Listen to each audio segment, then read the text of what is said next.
Hello everyone, welcome to the winter wonderland that is Iowa. So I was just in the house today. It's a Saturday, it's quiet, no kids are here, the wife's at work.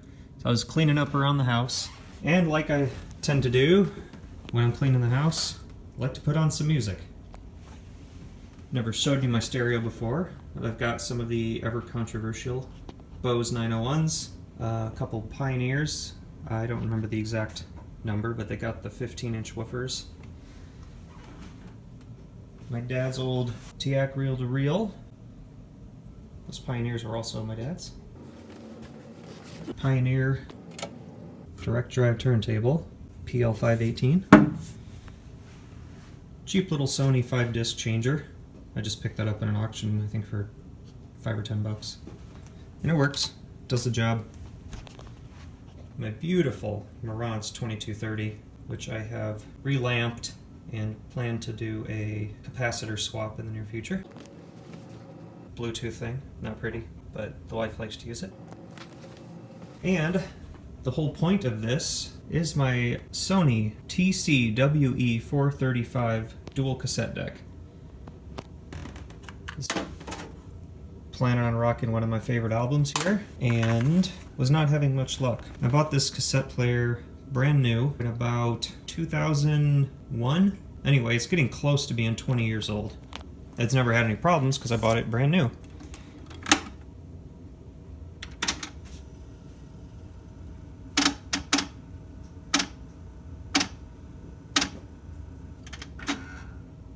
And that's what it's doing. If I had to make a guess, I'd say it's about 17, 18 years. That's probably enough time for a belt to go bad. But I'm going to tear it into it and fix it, not because I'm going to make any money, but because I want to listen to the Beastie Boys. And right above the cassette deck, meet Izzy. Izzy, say hi. So, this is not what I planned to do today, but sometimes videos just kind of fall in your lap. So, follow along as I fix my cassette deck. Alright everyone, here we are in a messy shop with way too many projects going. But damn it, I want to listen to the Beastie Boys. I could walk down to my basement and get my copy of that exact same album on CD, or link it via Bluetooth and play my copy on iTunes, or go to YouTube. I'm sure there's somebody who's put it up on YouTube. But no. I'd rather tear something apart.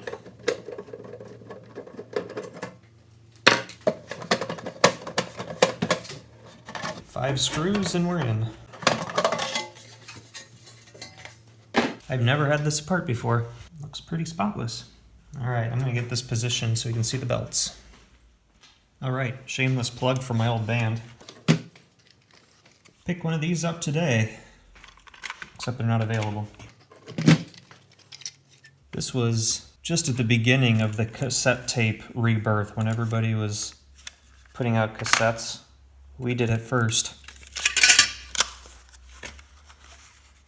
And there's a little business card CD with MP3s of the whole album. Now they do a download code, but ours is cooler. Okay, back to this.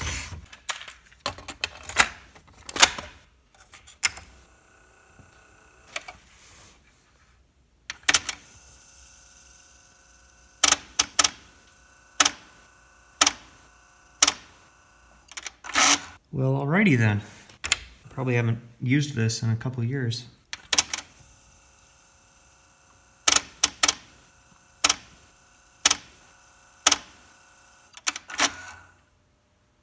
Okay, let's tear into it.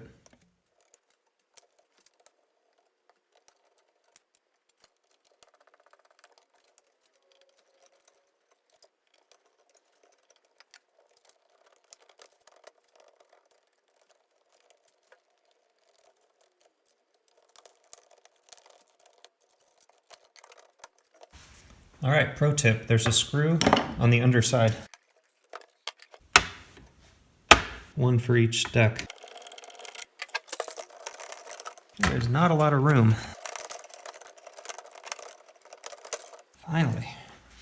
All right, everyone. Well, I completely took this tape transport apart and inspected it and put it back together. Everything looks fine except the belts. So I took some regrip and cleaned up the belts with that. And you can see how that went. And now it almost tries to work.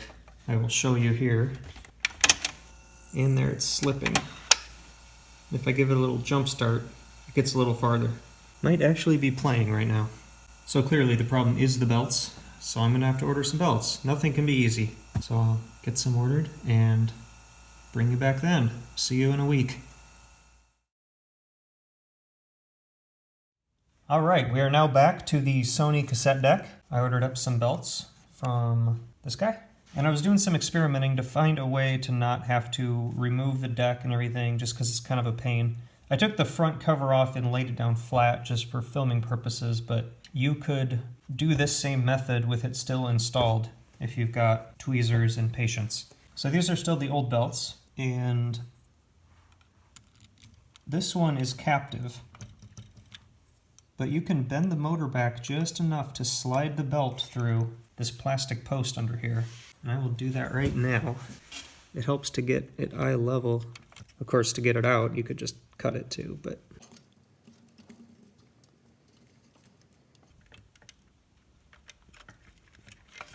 there you go. And the square one's much easier, it just comes right off. Just for fun, here's the two belts. Look at the difference. That one has stretched out a lot. Alright, so to put the new square belt on, it helps to set something, like I'm putting the tweezers just underneath here to kind of support the belt. If you don't do that, it might fall down, and then it's harder to get lined up.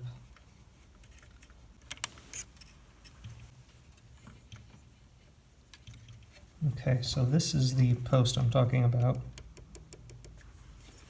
You can see if you can bend the motor a little bit, and that just opens up a little bit of a gap there. All right, no matter what I do, I cannot get a good angle of this.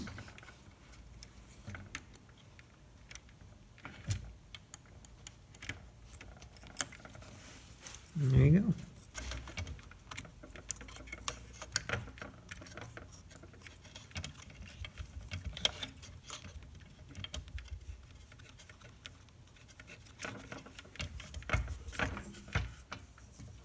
Okay, put it back together.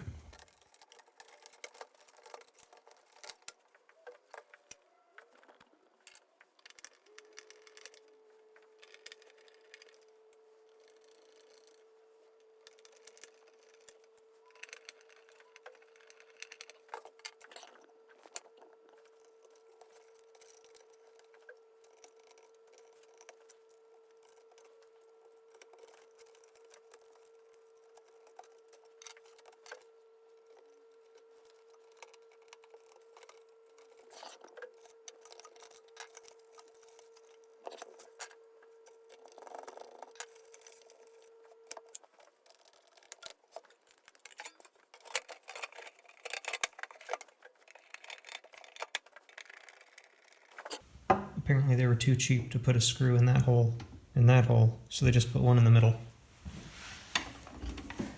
Well, I guess 2001 wasn't really a hot year for cassette decks.